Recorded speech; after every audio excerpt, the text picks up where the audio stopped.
एक समय था जब राहुल गांधी को इंडियन पॉलिटिक्स का सबसे वीक लीडर कहा जाता था। उन्हें मीम्स का सब्जेक्ट बनाया गया। बेचारे पप्पू है तो शायद पप्पू और टप्पू में बहुत अंतर थोड़ा। पप्पू कहकर उनकी लीडरशिप को अंडर एस्टिमेट किया गया और कांग्रेस पार्टी अपनी हिस्ट्री के सबसे बुरे दौर से गुजर रही थी। लेकिन आज राहुल गांधी फिर से पॉलिटिक्स के सेंटर स्टेज पर खड़े हैं। उसको तो पप्पू कह रहे हैं। कौन बुलवाना? पप्पू तो है ये पप्पू तो है।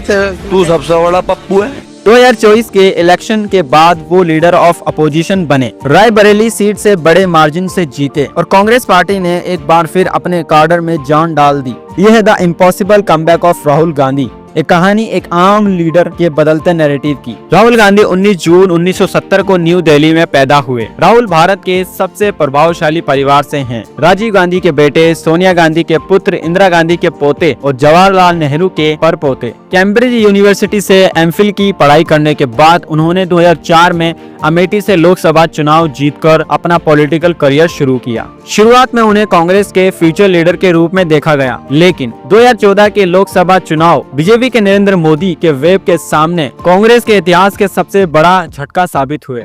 कांग्रेस सिर्फ 44 सीट ही जीत पाई और राहुल मीडिया ट्रोलिंग का सबसे बड़ा निशाना बन गए।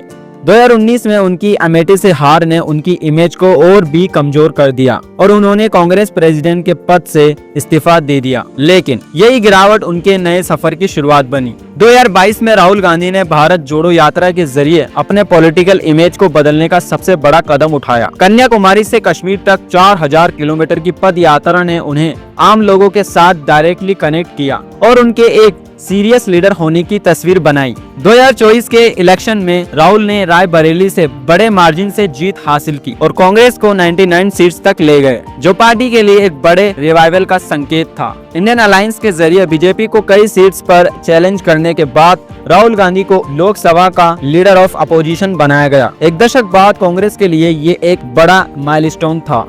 राहुल गांधी की इमेज में अब एक साफ बदलाव दिख रहा है। वो अब एक सीरियस ग्राउंड लेवल लीडर के रूप में उभर रहे हैं, जो कास्ट कैंसर्स, बेरोजगारी, किसानों के मुद्दे और सामाजिक न्याय पर क्लीन स्टैंड लेते हैं। उनकी स्पीचेस पार्लियामेंट में सरकार को डायरेक्टली चैलेंज करती हैं और भारत जोड़ो यात्रा के विजुअल्स ने उन्हें एक पीपल्स लीडर के रूप में स्टैब्लिश कर दिया। आज राहुल गांधी के लिए सबसे बड़ा सवाल ये है, क्या वो अगले प्रधानमंत्री बन सकते हैं? जबकि मोदी की पॉपुलैरिटी और बीजेपी का संगठन उनके लिए सबसे बड़े चैलेंजेस हैं। राहुल के पास एक क्लीन इमेज,